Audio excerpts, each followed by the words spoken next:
যে আমচুৰ যি মুখ্য উপদেষ্টা আইনুদ্দিন আহমেদে তেওঁ যি অসাংবিধানিক মিয়া নামৰ যি দাবী উত্থাপন কৰিছিল তেখেতক মই কৈছো অতি সোনকালে আমচুৰ পৰা বহিষ্কাৰ কৰক। শিক্ষিতৰ ভাওজুৰি আজি যিবিলাক নাবত্তাস্তুপ কথা কৈ আছে, অসাংবিধানিক কথা কৈ আছে, ইতিহাস নাজানি কৈ আছে, এইবিলাক কথা আমি মানি নলওঁ।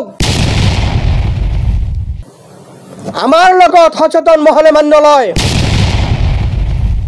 দ্বিতীয়বাৰ সাৱধান কৰি দিছোঁ। মই আজি সংবাদ মাধ্যমৰ জৰিয়তে আমি অভিমত ব্যক্ত কৰি আছোঁ যে অসমত যি উচ্ছৃংখলৰ পৰিৱেশ সৃষ্টি হৈছে, বিশেষকৈ আমাৰ ধৰ্মীয় সংখ্যালঘু মুছলমান সম্প্ৰদায়ৰ মাজত যে বিভিন্ন সংগঠনৰ তৰফৰ পৰা কিছুমানে মিয়াৰ নামত সংগঠন বিচাৰি সংৰক্ষণ বিচাৰি যি দাবী উত্থাপন কৰিছে তেওঁলোকক মই আগতে সতৰ্ক কৰিছোঁ, আজিও সংবাদ মাধ্যমৰ জৰিয়তে সতৰ্ক কৰিছোঁ, আকৌ কৈছোঁ মিয়া নামৰ কোনো জাতি নাই, মিয়া নামৰ কোনো জনগোষ্ঠী নাই, মিয়া নামৰ কোনো ভাষা নাই, মিয়া নামৰ কোনো সংস্কৃতি নাই। গতিকে এনেকুৱা নাবুত নাচৰুত অসাংবিধানিক কথাৰ যদি দ্বিতীয়বাৰ নকয়, তাৰ কাৰণে আজিৰ সভাত মই সদৌ সংখ্যালঘু ছাত্ৰী নামচুৰ প্ৰাক্তন সাধাৰণ সম্পাদক আব্দুল আউল আহমেদে মই দ্বিতীয়বাৰ সতৰ্ক কৰি দিছোঁ। কাৰণ যিসকলে এই মিয়া নামৰ জনজাতিৰ স্বীকৃতি লাভ কৰি সংৰক্ষণ বিচাৰিছে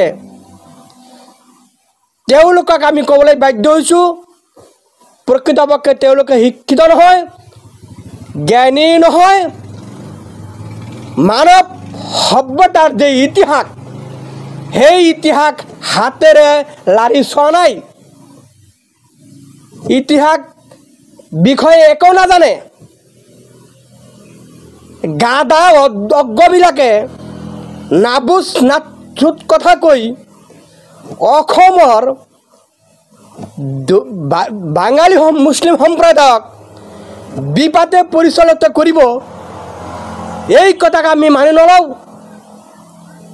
গতিকে আমি আজিৰ সংবাদ মাধ্যমৰ জৰিয়তে সদৌ অসম সংখ্যালঘু ছাত্ৰ ইউনিয়ন আমচুক আমি দ্বিতীয়বাৰ অনুৰোধ কৰিছোঁ যে আমচুৰ যি মুখ্য উপদেষ্টা আইনুদ্দিন আহমেদে তেওঁ যি অসাংবিধানিক মিয়া নামৰ যি দাবী উত্থাপন কৰিছিল তেখেতক মই কৈছোঁ অতি সোনকালে আমচুৰ পৰা বহিষ্কাৰ কৰক। লগতে অসম সংখ্যালঘু সম্প্ৰদায়ৰ আন এটা গ্ৰুপ হ'ল মহম্মদ খলিফাৰ এজন বৰ্জুৱা নামদাৰী নেতাই তেওঁ মিয়া নামৰ সংৰক্ষণ বিচাৰিছে। তেওঁকো মই সংখ্যালঘু সংগ্ৰাম পৰিষদৰ মহম্মদ আলী খলিফাৰ লগতে সংগঠনক মই অনুৰোধ ৰাখিছোঁ অতি সোনকালে বহিষ্কাৰ কৰক। লগতে যোৱা কেইদিন আগত আসাম লাইভৰ বহি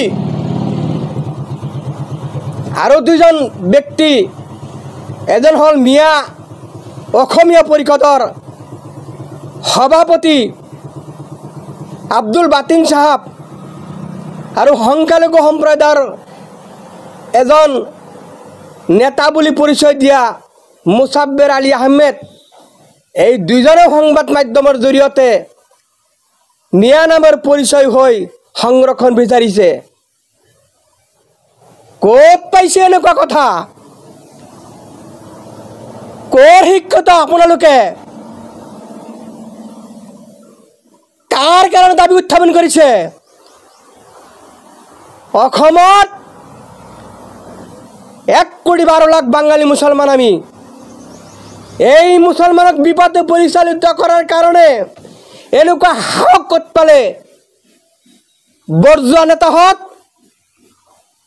মানৱ সভ্যতাৰ ইতিহাস হাতেৰে লাৰি চোৱা নাই, সত্য কথা।